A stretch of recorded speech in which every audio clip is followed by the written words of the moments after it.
আসসালামু আলাইকুম ওয়া রাহমাতুল্লাহি ওয়া বারাকাতুহু। সুপ্রিয় শিক্ষার্থী বন্ধুরা, আজকের ক্লাসে আমরা অষ্টম শ্রেণীর বাংলা এর প্রথম অধ্যায় প্রয়োজন বুঝে যোগাযোগ করি। তো এই যে প্রয়োজন বুঝে যোগাযোগ করি এই অধ্যায়টির বার্ষিক পরীক্ষায় যে প্রশ্ন আসবে এখান থেকে তার সাজেশন নিয়ে আলোচনা করব। তো আজ আমরা আলোচনা করব এই অধ্যায়টি থেকে যত রকমের সংক্ষিপ্ত প্রশ্ন আসতে পারে সেই সংক্ষিপ্ত প্রশ্নগুলো নিয়ে। প্রথম যে প্রশ্নটি রয়েছে সেটা হচ্ছে 1 নম্বর প্রশ্ন, মোরা একটি ফুলকে বাঁচাবো বলে যুদ্ধ করি, কথাটি বুঝিয়ে লেখো। মোরা একটি ফুলকে বাঁচাবো বলে যুদ্ধ করি হলো একটি মুক্তিযুদ্ধ ভিত্তিক গানের অংশ, যা অপারেশন কদমতলী গল্পে উল্লেখ করা হয়েছে। এই গল্পে দাদির গল্প বলার মাঝে স্বাধীন বাংলা বেতার কেন্দ্রের এই গানটি মুক্তিযোদ্ধাদের অনুপ্রেরণা দেয়।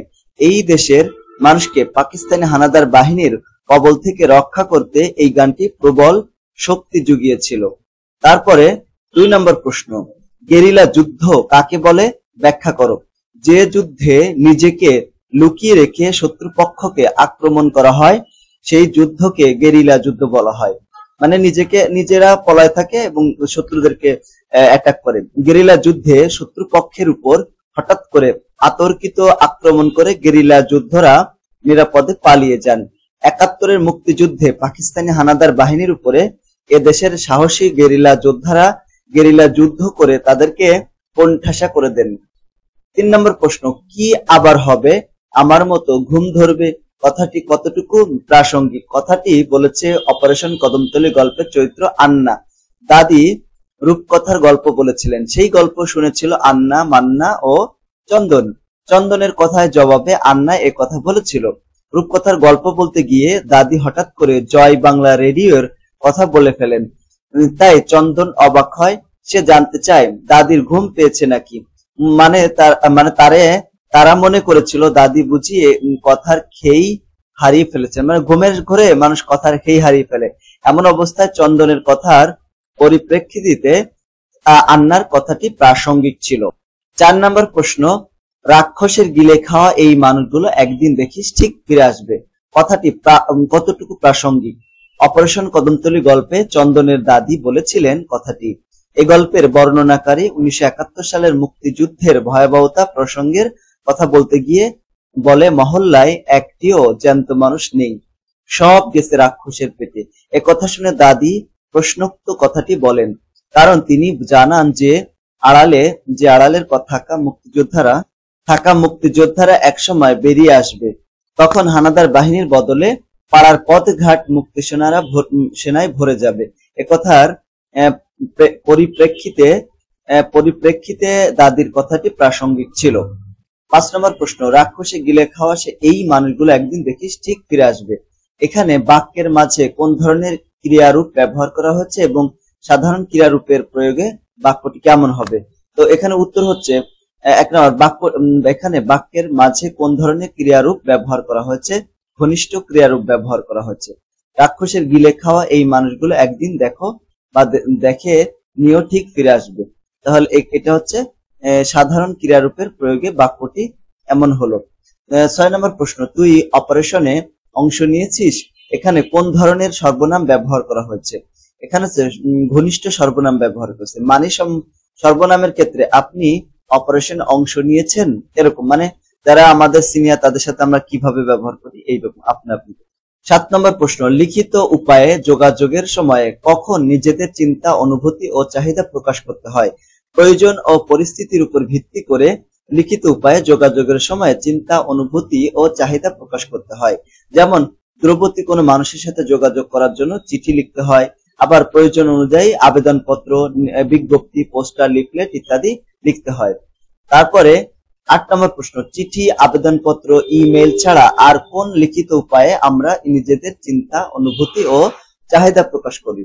তো দেখো এখানে চিঠি, আবেদনপত্র, ইমেল ইত্যাদি ছাড়াও আমরা আরো অনেক লিখিত মাধ্যমে আমরা নিজেদের চিন্তা, অনুভূতি ও চাহিদা প্রকাশ করতে পারি। যেমন পত্রিকায় লেখালেখির মাধ্যমে আমরা নিজেদের চাহিদা, অনুভূতি ও চিন্তা প্রকাশ করতে পারি। এছাড়াও ব্যানার, ফেস্টুন, তারপর দেয়াল লিখন, বই প্রকাশ, লিফলেট ইত্যাদির মাধ্যমেও চাহিদা, অনুভূতি ও চিন্তা প্রকাশ করা যায়। আবার পোস্টার ছাপিয়ে, বিজ্ঞাপন দিয়েও লিখিতভাবে আমরা নিজেদের চিন্তা, অনুভূতি ও চাহিদা প্রকাশ করতে পারে।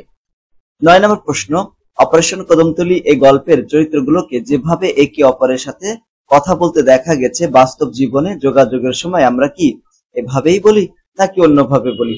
এই গল্পের চরিত্রগুলোকে যেভাবে একে অপরের সাথে কথা বলতে দেখা গেছে বাস্তব জীবনে যোগাযোগের সময় আমরা এভাবেই কথা বলে থাকি। তারপর 10 নম্বর প্রশ্ন, অপারেশন কদমতলী গল্পটি বাংলাদেশের ইতিহাসের কোন সময়ের সাথে সম্পর্কিত?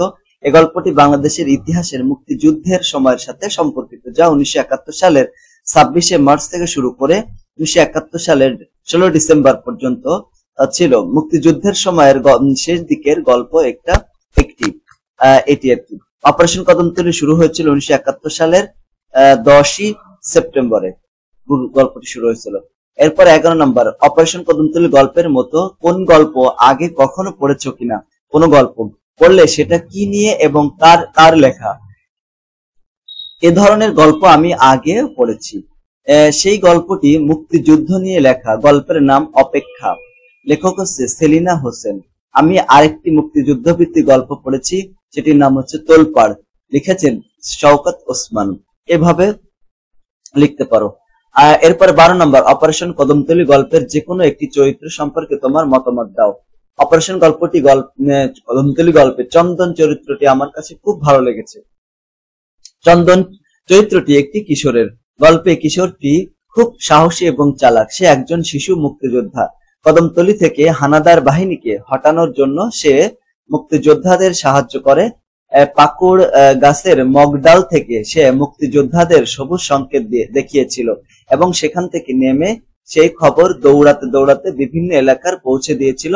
এছাড়া গল্পের মাঝে তার অনেক বুদ্ধিদীপ্ত সংলাপ রয়েছে। এরপর 13 নম্বর, অপারেশন কদমতলী গল্পে পাখির ডাক আনন্দের নয় কেন? কারণ পাখির ডাক শুনলে মানুষের মন ভালো হয়ে যায়, তাই না? হয়ে যাওয়ার কথা, মানুষের মন আনন্দিত হয়, কিন্তু এই গল্পে পাখির ডাক আনন্দের নয়। সাধারণত ভোরবেলায় পাখির ডাকে মানুষের ঘুম ভাঙে, কিন্তু এই গল্পে বোমা গুলির শব্দে পাখিগুলো আতঙ্কিত হয়ে ডাকাডাকি এবং দৌড়াদৌড়ি চেঁচামেচি শুরু করে। তাই এই গল্পে পাখি ডাকলেই মনে হয় এই বুঝি শত্রুরা গুলি ছাড়বে, এই বুঝি মর্টারের শব্দ বেজে উঠবে। অর্থাৎ পাখির ডাক শুনলেই মানুষের মনে আতঙ্ক চলে আসে। তাই গল্পে পাখির ডাক আনন্দের ছিল না।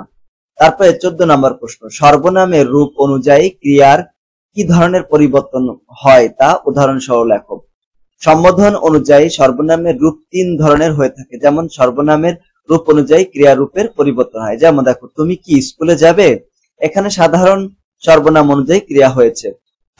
তুই কি স্কুলে যাবি? এখানে ঘনিষ্ঠ সর্বনাম অনুযায়ী ক্রিয়া হয়েছে। এবং আপনি কি স্কুলে যাবেন? এখানে মানি সর্বনাম অনুযায়ী ক্রিয়া হয়েছে যাবেন। ঠিক আছে, এরকম। তো 15 নম্বর, এখন যেন পুরো মহল্লা রূপকথার সেই রাক্ষসপুরীর মতো হয়ে গেছে। কথাটি কতটুকু প্রাসঙ্গিক ছিল? এখন যেন পুরো মহল্লা রূপকথার সেই রাক্ষসপুরীর মতো হয়ে গেছে। এই কথাটির মাধ্যমে গল্পে পাকিস্তানি হানাদার বাহিনীর তাণ্ডবে দেশের অচল অবস্থাকে নির্দেশ করা হয়েছে। রূপকথার রাক্ষসপুরীতে রাক্ষস যেমন সবাইকে খেয়ে ফেলে, ঠিক তেমনি হানাদার বাহিনীও মহল্লার মানুষকে ধরে নিয়ে হত্যা করেছে, নির্যাতন করেছে, আর সেজন্যই মহল্লাকে রূপকথার রাক্ষসপুরীর সাথে তুলনা করা হয়েছে। আচ্ছা, তো আলহামদুলিল্লাহ আমরা আজকের ক্লাসে সংক্ষিপ্ত প্রশ্নগুলো দেখলাম। পরবর্তী ক্লাসে আমরা রচনামূলক প্রশ্ন, যেগুলো দৃশ্যপটবিহীন এবং দৃশ্যপট নির্ভর, সেই প্রশ্নগুলো নিয়ে আলোচনা করব। তো আজকের ক্লাসটা তোমার কাছে কেমন লাগলো সেটা কমেন্ট করে জানিয়ে দিও। আর যদি ভালো লাগে তাহলে আমাদের চ্যানেল সাবস্ক্রাইব করে ক্লাসটি বন্ধুদের সাথে শেয়ার করে দিও। আর যদি আমাদের এই পিডিএফ গুলো পেতে চাও তাহলে 01620103495 এই নাম্বারটিতে যোগাযোগ করতে পারো। সবাইকে ধন্যবাদ। আসসালামু আলাইকুম ওয়া রাহমাতুল্লাহ।